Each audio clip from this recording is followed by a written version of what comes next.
5 terrifying true Reddit horror stories.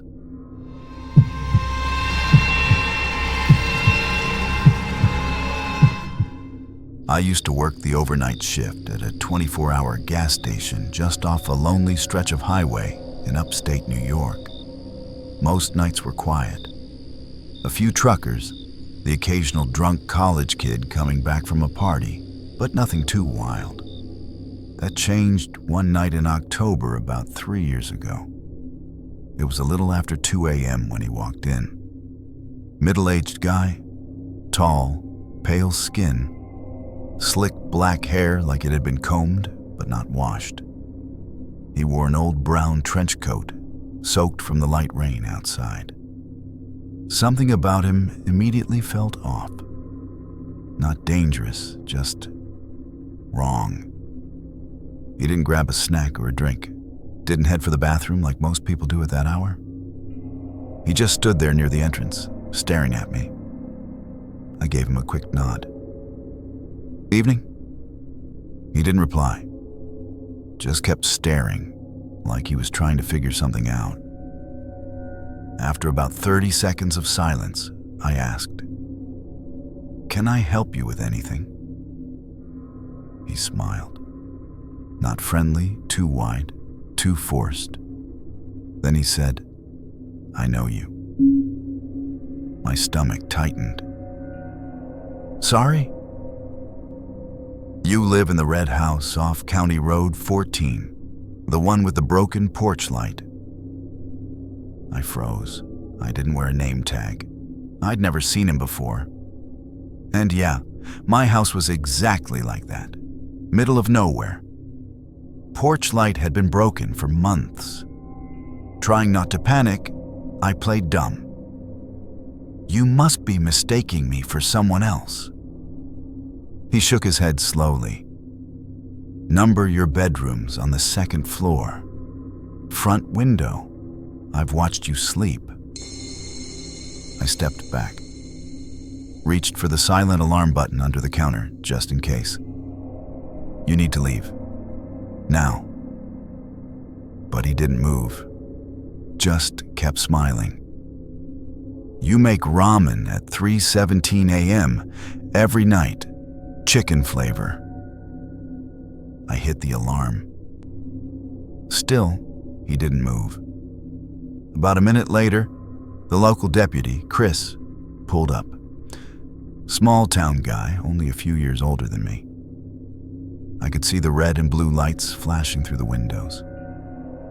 The man turned to look at the lights, then slowly turned back to me. "See you soon, Jacob." He walked out just as Chris entered. I told Chris everything. But by the time he checked the parking lot, the man was gone. No car, no footprints in the wet gravel. Like he'd vanished. The security footage, it showed me talking to nothing. The man wasn't on it. Not even a shadow. Just me. Talking to air, backing up, panicking. I almost got fired. The owners thought I was on something. Chris didn't say it, but I could tell he didn't believe me either. The next night, I called out of work. And the next. I started keeping a bat next to my bed. I couldn't sleep. I couldn't eat. Every time I looked out the window, I expected to see him staring in. Then, 3 days later, I found something under my doormat. A single chicken-flavored ramen packet. No note, no footsteps around the house. Nothing. I moved out a week later. Left everything behind. New town, new job, new phone number. I even changed my name. But sometimes, just sometimes, I swear I see him in a crowd, watching, waiting. He never came back. But I still don't sleep near windows.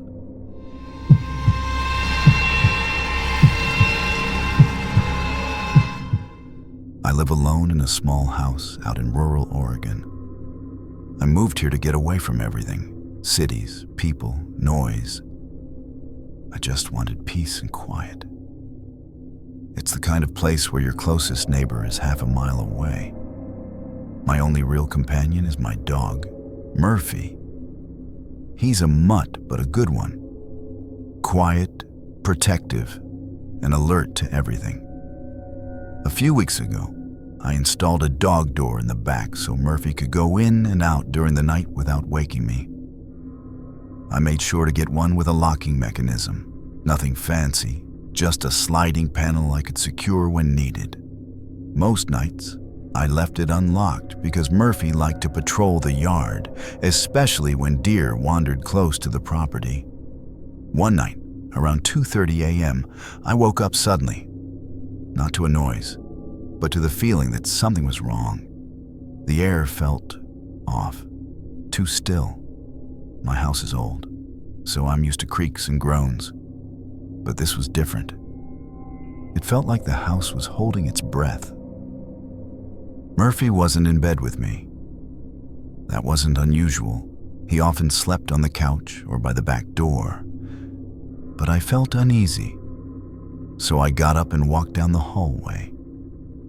As I passed the living room, I noticed Murphy sitting bolt upright by the kitchen, completely still, staring at the back door, not growling, not barking, just staring. "Murph?" I whispered. He didn't move. I followed his gaze to the dog door. The panel was up. I knew I had locked it before going to bed. I always do when I remember. That night, I remembered. I flipped on the kitchen light. Murphy didn't react. His eyes stayed fixed on the little square opening. I stepped forward and pulled the panel down, locking it. That's when I noticed it. Mud. There were muddy prints on the floor, not dog prints. Bigger, human, but wrong. Toes too long, heel too narrow. I turned to Murphy. "Did someone come in?" I asked aloud, stupidly. He growled, low and deep. I grabbed the nearest thing, a fireplace poker, and checked the rest of the house. Every door was still locked, every window shut. No broken glass, no signs of forced entry. And yet, the prints were there, leading in from the dog door, and none leading out. I checked every closet, every room, the crawl space. Nothing. But the feeling didn't leave. I didn't sleep that night. The next day, I took down the dog door completely and boarded the hole shut. I tried to convince myself it was just a fluke. Some animal. Maybe a neighbor messing with me. But last night, I found something that shattered that idea. On my back porch, in the dirt where the dog door used to be, were fresh prints. The same long, narrow prints. Standing still, right up against the wall, waiting.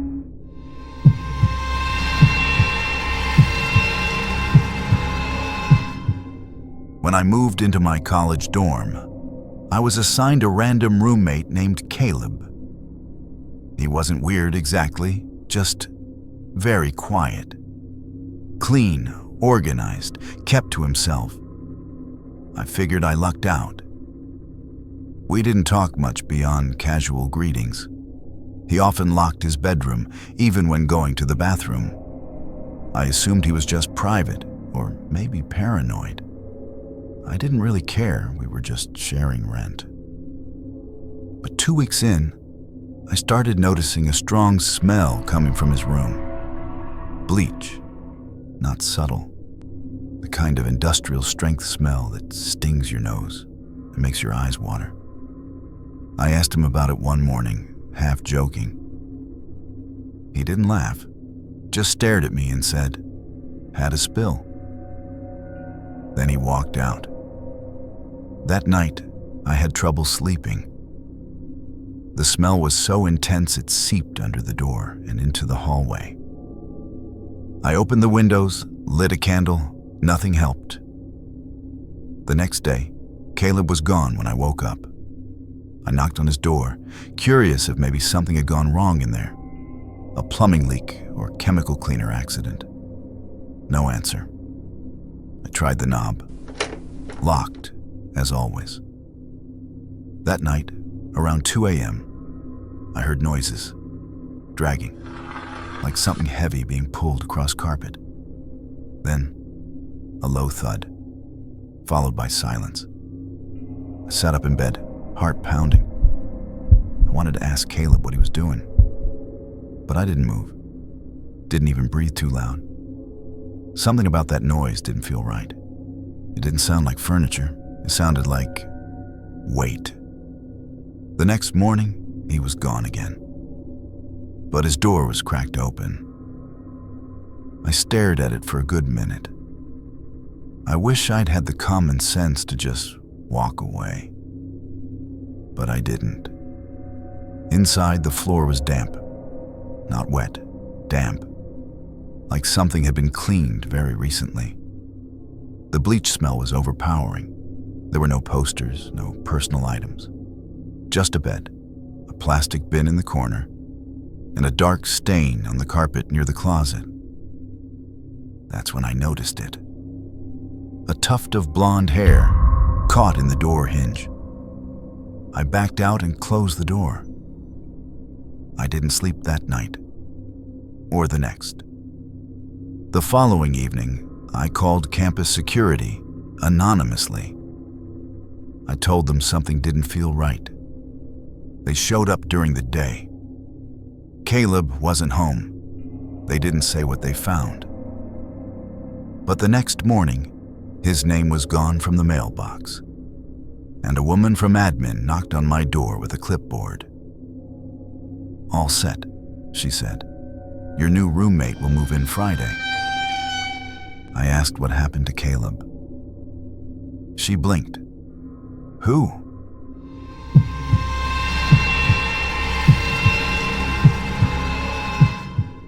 I live alone in a one-bedroom apartment on the 3rd floor of a quiet building. It's nothing special, but it's mine. Or at least, it felt like mine until a few months ago. It started with a voice. I was brushing my teeth one night when I heard it. A whisper. Just a soft, unintelligible murmur behind me. I spun around, expecting to see someone in the hallway behind the bathroom door. Nothing. I chalked it up to being tired and went to bed. But it kept happening. Every few nights, I'd hear a voice. Not words, just murmurs. Always from behind. Always just quiet enough that I couldn't make out what it was saying. One night, I finally caught a phrase. "Can you hear me?" I stood frozen in the kitchen, gripping the countertop. The voice was so close it could have been behind my ear. I searched the whole apartment. I live alone. No one was hiding. I even checked the crawl space behind the closet, which I hate doing because it creeps me out on a good day. Still nothing. Then it got weirder. I'd leave the apartment for work and come home to little things being wrong. A spoon moved slightly. My sock drawer open when I always keep it shut. The bathroom mirror fogged up, even though I hadn't used hot water that day. I convinced myself I was just distracted, or maybe losing my mind. Then last week, something new happened. I was lying in bed around 2 a.m., scrolling on my phone, when I heard the whisper again. But this time, it said my name. "Daniel." I jumped out of bed. The voice had come from the living room. I slowly peeked around the corner, phone flashlight on. Nothing. But then I saw the TV remote. It was on the couch cushion, not on the coffee table where I'd left it. And the screen on the TV was glowing faintly, though the power was off. Just faint white light. Then I noticed the bedroom door slowly creaking shut behind me. I didn't sleep that night. The next day, I set up a cheap audio recorder app on an old phone and left it running while I was at work, just to prove to myself it was in my head. When I got home, I played it back. For most of the recording, it was quiet. Some street noise, maybe the fridge hum. But about 6 hours in, there was a click, like the bedroom door opening. Then footsteps. And then a whisper. "Why don't you talk to me?" I moved out 3 days later. I didn't break the lease. I didn't even pack properly. Just took what I could carry. That apartment still sits empty, far as I know. But sometimes, when I scroll through listings and see it pop up again, I wonder if the next tenant will hear it too.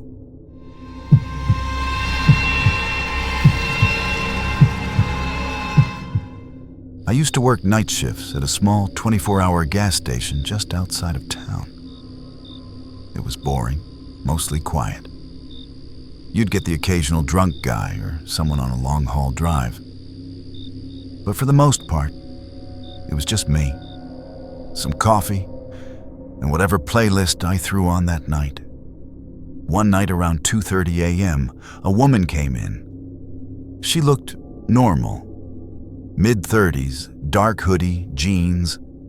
She didn't say anything, just walked up and started browsing the cold drinks. I gave the usual, "Let me know if you need anything," and went back to my register. Then I heard her humming. It was this slow, off-key melody that made the hairs on my arms stand up. I don't know how to explain it. It was like something from a lullaby, but distorted. Like someone trying to remember a song from a dream. When I glanced up, she wasn't at the fridge anymore. She was standing in the middle of the store, staring directly at the convex security mirror above the counter. I asked if she was okay. She didn't respond, just kept staring at the mirror. I looked up at it too, trying to see what she was seeing. And then I froze. In the mirror, I saw her face. But it wasn't the face I'd seen when she walked in. The reflection was twisted. Her mouth was wide open, like mid-scream, and her eyes were just black, not shadowed. Black, void-like. I blinked and looked directly at her. Her real face was normal. No scream, no black eyes. She looked calm. But in the mirror, the reflection stayed the same, like it was stuck on a different version of her. I didn't know what to do. I tried not to panic. I slowly turned back to the register, pretending I hadn't seen anything. I could still hear her humming, even though her mouth wasn't moving. Then I heard a whisper, not from her, but from behind me. "Why are you looking at it?" I whipped around. Nothing was there. When I turned back, she was gone. No door chime, no footsteps, just gone. The humming stopped. I checked the cameras. Nothing. It showed her entering, and then skipping. One frame, she's in the store. Next frame, she's not. No exit. I quit that job a week later. Sometimes I still hear that humming in my sleep. And when I wake up, I check every mirror in my apartment, just in case.